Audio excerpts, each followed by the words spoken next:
Bonjour, aujourd'hui on se penche sur une question assez fondamentale et qui résonne beaucoup aujourd'hui. Comment discerner les signes des temps ? C'est une phrase tirée de l'évangile de Matthieu, vous savez discerner l'aspect du ciel et vous ne pouvez discerner les signes des temps. Oui, tout à fait. Alors, on va regarder ensemble plusieurs documents, des notes, des textes, des analyses, qui proposent certaines interprétations, des liens entre prophéties anciennes et ce qui se passe aujourd'hui. C'est ça. Et l'idée ici, ce n'est pas de dire si c'est juste ou faux.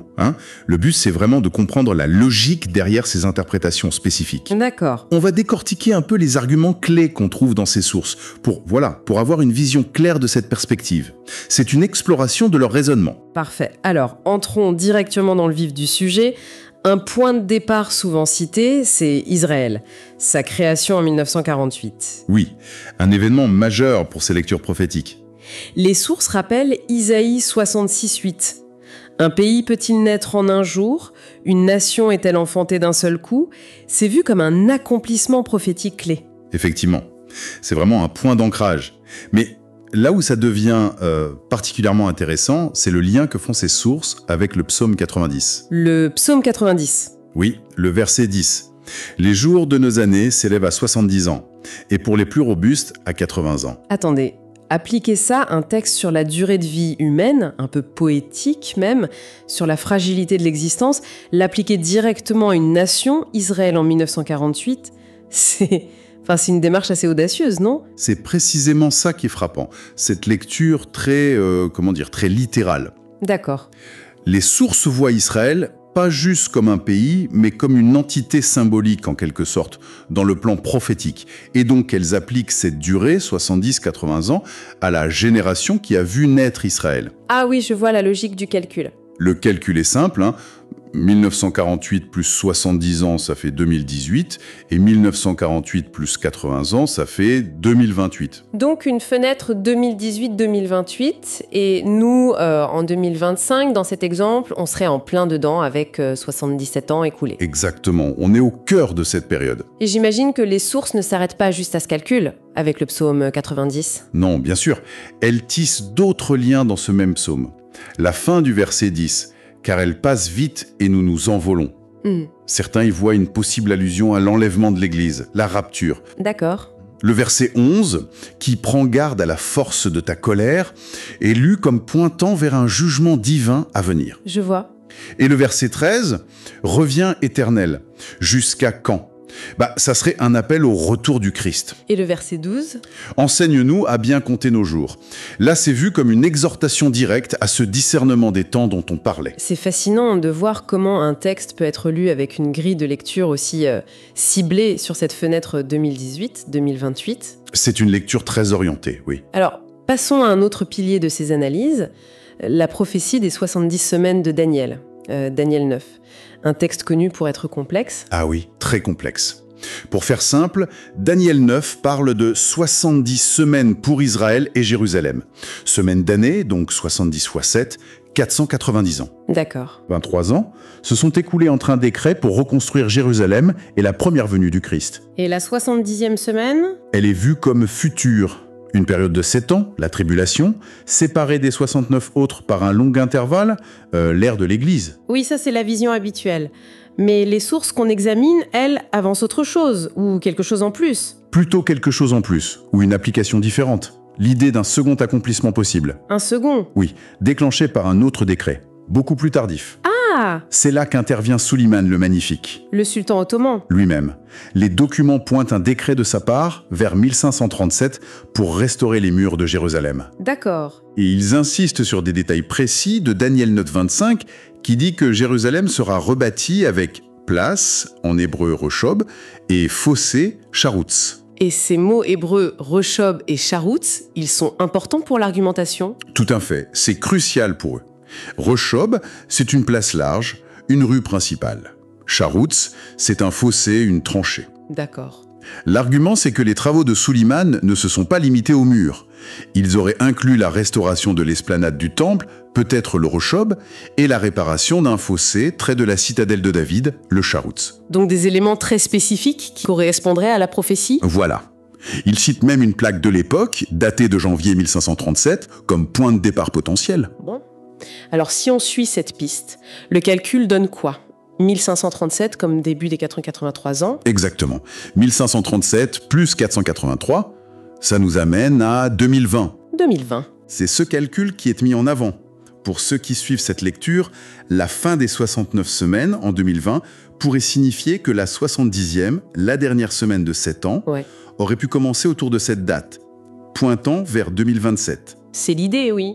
Et parfois, les accords d'Abraham de septembre 2020 sont mentionnés dans ce contexte. Ah oui, comme un lien possible avec Daniel 9.27, il confirmera une alliance avec plusieurs pour une semaine. C'est une connexion qui est faite dans certains de ces documents, oui. 2020, forcément, cette date marque les esprits avec tout ce qui s'est passé.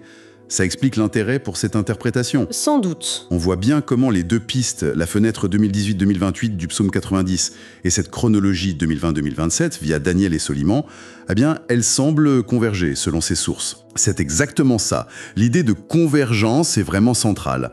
L'argument, c'est que plusieurs fils prophétiques, lus de cette manière, pointent tous vers notre époque. Et ce n'est pas tout, j'imagine. Il y a d'autres signes relevés ? Oui, pour renforcer cette idée, les sources mentionnent d'autres éléments du monde actuel. Par exemple ? La référence au jour de Noé et au jour de Lot, dans l'évangile de Luc. C'est-à-dire ? L'idée que la vie continue, comme si de rien n'était, on mange, on boit, on achète, on vend, malgré les avertissements perçus de changements majeurs imminents. C'est une image de notre société, vue par ces sources. Je vois. Et il y a aussi l'évocation d'Isaïe 5.20. Malheur à ceux qui appellent le mal bien et le bien mal. Oui, tout à fait. Les sources illustrent ça avec des exemples contemporains qui, pour elles, montrent une inversion des valeurs. Une vidéo mentionne l'avortement, le transgenrisme. D'accord. Rappelons qu'on rapporte ici ce qui est dans les documents, sans prendre position nous-mêmes sur ces sujets. Bien sûr, c'est important. Un autre thème, c'est la technologie, vue comme une sorte de nouvelle tour de Babel. Ah oui ? Comment ça ? L'intelligence artificielle, le transhumanisme, les manipulations génétiques, la recherche sur le vieillissement, tout ça est interprété comme une tentative de l'homme de dépasser ses limites, un peu comme à Babel. D'accord. Et il y a même une lecture très directe des 4 cavaliers de l'Apocalypse, chapitre 6. Lié à l'actualité récente ? Oui.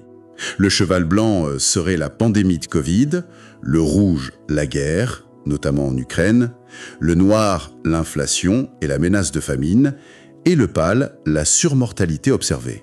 Encore une fois, c'est une interprétation spécifique de ces sources. Tout à fait. Il faut le souligner. Mais toute cette accumulation donne, pour ceux qui suivent ces lectures, un sentiment d'accélération. L'impression que, oui, les temps sont différents. Ce qui nous amène logiquement à la question de la fin des temps et de l'enlèvement, la rapture. C'est un sujet central, non ? Oui, absolument. L'enlèvement, c'est ce moment où les croyants seraient retirés du monde pour rencontrer Christ dans les airs. La grosse question, c'est quand est-ce que ça arrive par rapport à la tribulation, la fameuse 70e semaine de Daniel ? La vision la plus connue, c'est avant la tribulation, non ? Le pré-tribulationnisme. C'est la plus répandue, oui. Mais les documents qu'on analyse ici argumentent pour un autre timing. En se basant sur quoi ? En reliant plusieurs passages bibliques clés d'une manière particulière. Plutôt que faire du verset par verset, ce qui serait long, voilà l'idée générale. D'accord. Il connecte Matthieu 24, qui décrit des signes dans le ciel et le rassemblement des élus après une période de détresse. Apocalypse 6, qui décrit des signes cosmiques très similaires au 6e sceau. 1 Thessaloniciens 4, le passage classique sur l'enlèvement lui-même, avec la trompette, la montée sur les nuées. Et 2 Thessaloniciens 2, qui dit que le rassemblement n'aura pas lieu avant l'apostasie et l'apparition de l'homme du péché. D'accord. Donc, comment ils assemblent tout ça pour arriver à une chronologie différente ? En gros, l'interprétation présentée suggère que l'enlèvement ne serait pas un événement secret avant la tribulation. Mais plutôt invisible. Plutôt un événement visible, lié au signe cosmique du 6e sceau d'Apocalypse 6. Qui arrive quand, dans cette lecture ? Ils arriveraient après le début de la période de détresse dont parle Jésus en Matthieu 24, et aussi après l'apparition de l'Antichrist mentionné en 2 Thessaloniciens 2. Ah, d'accord. Donc l'enlèvement marquerait plutôt le début du jour du Seigneur. C'est ça.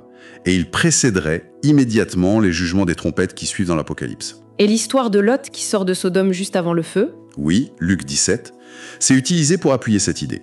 On part juste avant que le jugement direct ne tombe. Je vois. C'est une construction assez élaborée qui place l'enlèvement, disons, post-début de tribulation, ce qui contraste fortement avec la vue pré-tribulation.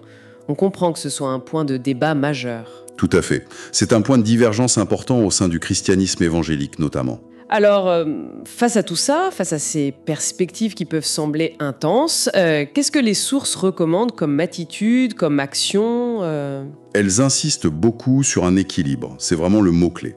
D'un côté, oui, la vigilance, le discernement. Veillons et soyons sobres, comme dit 1 Thessaloniciens 5. Être conscient mais sans paniquer. Voilà. Et de l'autre côté, une confiance profonde en Dieu. Pas une foi passive, mais une confiance active. Et cet équilibre, concrètement, il se traduit comment ? Par plusieurs choses. D'abord, se rappeler son identité. Fils de la lumière, pas des ténèbres, Thessaloniciens 5 aussi. Ça implique un certain comportement. D'accord. Ensuite, la relation personnelle avec Dieu.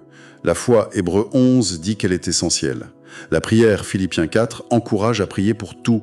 Chercher Dieu sincèrement, Jérémie 29. La persévérance aussi, j'imagine. Oui, c'est un thème fort. Tenir ferme dans la foi, dans les instructions reçues de Thessaloniciens 2. Ne pas se lasser de faire le bien, Galates 6. Et c'est intéressant, parce qu'à côté de cet appel à être vigilant sur les grands événements, il y a aussi un appel à ne pas trop s'inquiéter pour le quotidien. Oui, c'est le paradoxe apparent. En référence à Matthieu 6, ne vous inquiétez pas pour votre vie. Les sources encouragent à faire confiance à Dieu pour les besoins de base. D'accord. L'attitude générale prônée, c'est plutôt l'audace, le boldness des actes des apôtres que la timidité ou la peur de Timothée 1, pour pouvoir témoigner. Et tout ça repose sur quoi au final ? La force humaine ? Non, justement. Ça repose sur la grâce de Dieu, sa puissance, qui agit en nous. Philippiens 1 dit qu'il achèvera l'œuvre commencée. Éphésiens 2 rappelle que le salut est un don. La dépendance de Dieu est centrale. On sent bien cette tension. Être très éveillé à ce qui se passe, aux signes tels qu'ils sont interprétés, mais en même temps rester solidement ancré dans une foi active et sereine. C'est tout à fait ça. La posture encouragée, c'est une vigilance informée mais paisible. Une conscience aiguë des temps, mais sans anxiété qui paralyse. Tout ça fondé sur l'espérance et la confiance en Dieu. Bon, alors pour résumer un peu notre exploration d'aujourd'hui, on a parcouru un ensemble d'interprétations spécifiques tirées des documents fournis. Oui. Des interprétations qui tissent des liens assez forts entre des prophéties anciennes, le psaume 90, Daniel 9, des événements historiques précis, Israël en 48, le décret de Sulayman en 1537, et puis des calculs de temps qui en découlent. C'est ça. Et ces calculs aboutissent, d'après ces sources, à une période actuelle ou très proche, qui est vue comme particulièrement significative. Et cette signification est comme amplifiée par une lecture d'autres phénomènes, sociaux, technologiques, spirituels. Oui, une lecture convergente de ces signes, et aussi par une proposition de chronologie assez détaillée pour les événements de la fin, notamment sur la question du moment de l'enlèvement. Montée dans les sources. Exactement. Sans chercher à valider ou invalider, mais vraiment pour en comprendre le raisonnement. Voilà. Et ça nous laisse peut-être avec une question pour réfléchir. Au-delà de savoir si on adhère ou pas à ces calculs précis, à ces lectures spécifiques, qu'est-ce que ça veut dire pour chacun d'entre nous, personnellement, de discerner les signes des temps aujourd'hui ? Bonne question. Comment est-ce que le fait d'explorer ce genre de perspective, même si on le fait avec distance ou esprit critique, comment ça peut influencer notre façon de voir le monde, de lire les textes, ou même d'orienter notre propre chemin ? C'est une invitation, au fond, à réfléchir à notre rapport à l'information, à l'avenir et à notre place dans tout ça.